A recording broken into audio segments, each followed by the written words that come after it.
ADR association for democratic reforms के हिसाब से 2024 में इलेक्ट हुए जितने भी एमपीज़ हैं उनमें से 46% ऐसे हैं जिनके ऊपर सीरियस क्रिमिनल चार्जेस चल रहे हैं और उनमें से भी 170 ऐसे हैं जिनके ऊपर rape, murder, attempt to murder ऐसे चार्जेस चल रहे हैं। लेकिन फिर भी ये सब बाहर घूम रहे हैं, अभी भी ये सब अभी भी सत्ता के ऊपर है।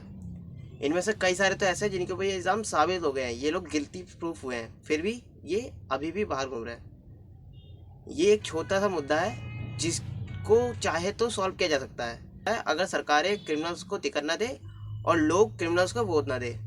मगर इस छोटी सी बात पे 1999 से विवाद चलता ही जा रहा है। 1999 में ADR association for democratic reform ने एक पीआईएल डाली थी सुप्रीम कोर्ट में और वो पीआईएल मंजूर भी हो गई थी। वो बात ये बात वहीं पर ख़त्म हो गई।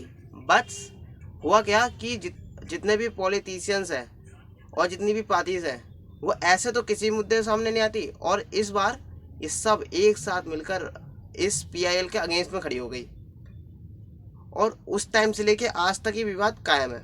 पॉलिटिक्स और क्रिमिनल्स दोनों एक ही तराजू के दो पहलू जैसे लगते हैं। चाहे इस मुद्दे को कितनी बार भी उठा लिया जाए, सारी बातें यहाँ आगे तक जाती हैं कि हमारे संविधान के हिसाब से जब तक किसी आदमी के ऊपर जो चार्जेस है वो प्रूफ ना हो जाए, जब तक वो गिल्टी प्रूफ ना हो जाए, जब तक वो नॉट गिल्टी है। मगर ये कानून अपने आप में ही एक दो मुँहा कानून है। क्योंकि अगर कोई आईएएस पीसीएस की तैयारी कर रहा है, उसके ऊपर अगर हल्का सा भी कोई एफआईआर हो गया, इवन दो कोई केस हो गया, फिर भी उसे जेल में डाल दिया जाएगा, उसको कलर की नौकरी के लिए दिक्कत आ जाएगी। लेकिन ये नेता लोग ऐसे ही बाहर घूम रहे हैं, किसी को इससे कोई फर्क नहीं पड़ता। अब ये जो क्रिमिनल्स हैं ये पॉलिटिक्स में घुसे कैसे? तो होता क्या था, पहले ना इन क्रिमिनल्स का कोई वर्चस्व नहीं था, बस ये भीड़ इकट्ठा कर लेना, दंगे करवा देना, बस ये इतने तक ये सीमित थे।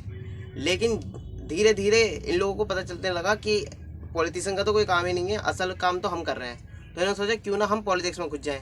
और जैसे ये पॉलिटिक्स में घुस गए तो धीरे धीरे पार्टीज को भी समझ आने लगा कि ये जो क्रिमिनल्स हैं ये मसल और मनी पावर का परफेक्ट कॉम्बो है, अगर ये मिल गए तो जीत अपनी है। और वैसे भी एडीआर की ही रिपोर्ट के हिसाब से क्रिमिनल कैंडिडेट के जीतने के रेट 15% से भी ज़्यादा है, जबकि एक नॉन क्रिमिनल कैंडिडेट के जीतने के रेट करीब 4% है। तो आप समझ ही सकते हैं कितना बड़ा डिफरेंस है ये। इसीलिए ज़्यादातर पार्टीज जो है एक क्लियर कैंडिडेट को टिकट देने की जगह एक क्रिमिनल को टिकट देती हैं ताकि उनकी जीत के जो रेशियोज हैं वो बढ़ जाएँ। पॉलिटिक्स को स्टार्ट तो इसलिए किया गया था ताकि पब्लिक वेलफेयर हो, लेकिन धीरे धीरे ये एक प्रॉफिट मैक्सिमाइजेशन की फैक्ट्री बनती जा रही है। जो भी आ रहा है बस चूसने पे लगा हुआ है। और वैसे भी कोई इंसान अगर इतना पैसा लगा के पॉलिटिक्स में आएगा तो पब्लिक वेलफेयर के लिए तो बिल्कुल नहीं आएगा। वो भी चाहेगा कि जितना मैंने लगाया है उसका डबल उठा के जाऊँ। और इसीलिए पॉलिटिक्स को शुरू तो वेलफेयर के लिए किया गया था, लेकिन अब ये बस एक फैक्ट्री बन गई है नोट छापने की।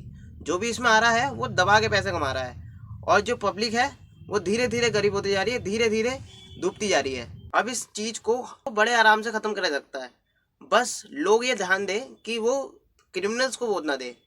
चाहे वो किसी को भी वोट दे, मतलब उनकी मर्जी है, लेकिन वो क्रिमिनल्स को वोट ना दे।